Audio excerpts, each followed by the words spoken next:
వాటిని సరిదిద్దుకోవడానికి ట్రై చేయండి.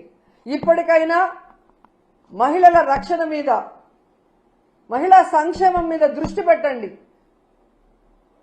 డీజీపీ గారితో, స్పెషల్ ఇంటెలిజెన్స్ చీఫ్తో, కూటమి ప్రభుత్వంలో ఉన్న ముఖ్య నాయకులు, హోమ్ మినిస్టర్ కూర్చొని ఎందుకు ఇలా జరుగుతుంది, మనలో ఎక్కడ లోపం ఉంది, మనం ఎక్కడ ఫెయిల్యూర్ అయ్యామనేది తెలుసుకోండి, దాన్ని సరిదిద్దండి. ఈరోజు మీరు విచ్చలవిడిగా గంజాయి, మద్యము, డ్రగ్స్ ఈ రాష్ట్రంలో విచ్చలవిడిగా అందుబాటులో తీసుకొచ్చారు కాబట్టి ఆడవాళ్ల జీవితాలు నాశనం అయిపోతున్నాయన్న విషయాన్ని తెలుసుకుని వాటన్నిటినీ కూడా రూపుమాపాలని కూడా ఈ సందర్భంగా కోరుకుంటున్నాను.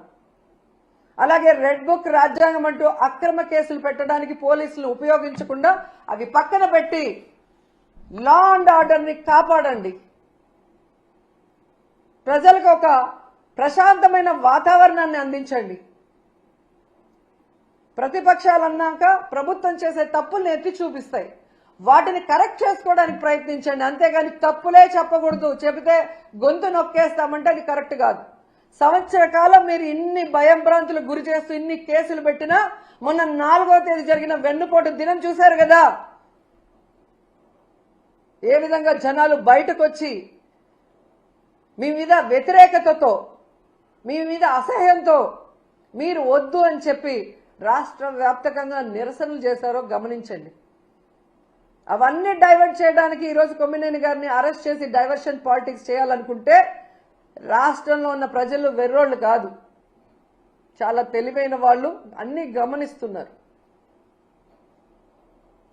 సో ఇప్పటికైనా అక్రమ కేసులు అనేది పక్కన పెట్టి కొమ్మినేని గారి అరెస్టు ఖండిస్తున్నాం, ఆయన్ని వెంటనే విడుదల చేయాలని డిమాండ్ చేస్తున్నాం.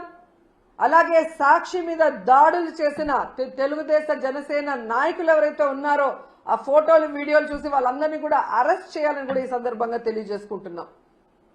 లేదంటే జగన్మోహన్ రెడ్డి గారి లాగా లాస్ట్ 5 ఏళ్ళు, అంతకుముందు రాజశేఖర్ రెడ్డి గారి లాగా మంచితనంతో రాబోయే కాలంలో ఉండబోయేది లేదు. 10 ఏళ్లలో మీరు ఎంత మాట్లాడినా మిమ్మల్ని పట్టించుకోలేదు, కానీ ఈరోజు పట్టించుకుంటాము అని కూడా మీకు హెచ్చరిస్తున్నాం.